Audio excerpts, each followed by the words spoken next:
First at 5 tonight, a tragic story. 10 dogs, including a litter of puppy, killed in a morning fire. It happened in South Phoenix. And Fox 10's Lauren Clark joins us live now. Lauren, we understand there were not people inside the home at the time this happened. That's right, Mark. You know, according to Phoenix firefighters, there were 3 people inside the home the time that the fire started. One man was outside. He smelled the smoke and then came up to the house and was overwhelmed by the heat. Video from a neighbor captures a thick blanket of smoke covering a mobile home near 44th Street and Baseline. When Phoenix fire crews arrived, they encountered intense flames. I did talk to one of the firefighters who's been on over 25 years. Said that was one of the hotter fires that he's been in. So again, that's what happens, unfortunately, with mobile homes. They burn quick and they burn hot. 3 fire engines and about 28 firefighters worked to put out the fire before it spread. We were able to extinguish the fire rather quickly, which is important. A lot of these homes are close together. While all humans were able to get out safely, crews did find a heartbreaking discovery. A total of 10 dogs, including a litter of puppies, died. I know this is hard on the firefighters too, because we know that your dogs and your pets are part of your family. 9 o'clock, we got the call that the house burned down, and he said that the dogs died. That I could not wrap my head around. Anita lived inside the home that burned. Yeah, we lost everything. I mean, I went to Walmart, got some clothes. She said one dog who passed was pregnant. Another, Rosie, just birthed puppies 2 days ago. She provided us with this picture of her beside the Husky, Labrador, and German Shepherd mixed newborns. 4 other pet dogs were able to get out safely. He wasn't hoarding dogs. He wasn't breeding dogs. That's not the situation. She says she and other family members were living there with their dogs to support a family member's medical situation. She also says the puppies were going to be adopted out and not sold. Rob McDade with Phoenix Fire Department says fire investigators have a hunch over how the fire started. Fire investigators arrived on scene. We found multiple space heaters that were plugged into power outlets. It's still early in the investigation, but that's where we're starting. Yeah, and just moments before going live here, I was speaking to someone else who said he was also inside that house. He said he was using that space heater to try to keep the puppies warm, and he's just absolutely heartbroken and just shattered over what happened this morning. No people, including firefighters, were injured as a result. Reporting live in Phoenix, Lauren Clark, Fox 10 News. Thank you, Lauren. We are getting our first look at a pair of suspects arrested in connection to a shooting that left one teen dead.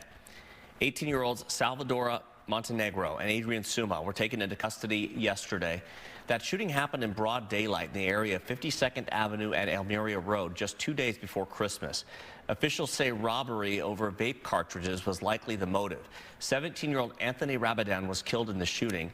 Both suspects face multiple charges, including murder and armed robbery. A man will spend decades behind bars for his role in a murder in a homeless encampment near downtown Phoenix. Dave Dinkins is sentenced to 42 years in prison for murdering Jeffrey Reguero. Reguero was beaten to death and his body set on fire at 11th Avenue in Madison, formerly known as The Zone, in March of 2023. The co-defendant in this case, Isaiah Baskin, is awaiting trial. He faces a slew of charges, including murder, kidnapping, and arson. And a third man was also arrested in connection with the murder. The charges against him were later dropped, and he was released. New Orleans residents are trying to process Wednesday's truck attack on Bourbon Street that rocked the city. Yeah, and the world, really. And now a memorial in honor of the victims grows this evening. Fox's Sarah Allegre has been at the site all day and joins us live near Bourbon Street tonight with more. Sarah. Yeah, hi there. Right now, the FBI is asking the public for any kind of information that provides some new details that led up to the moments of the deadly attack that killed 14 innocent lives. In the meantime, you also have family. My heart is so heavy right now. It's real heavy.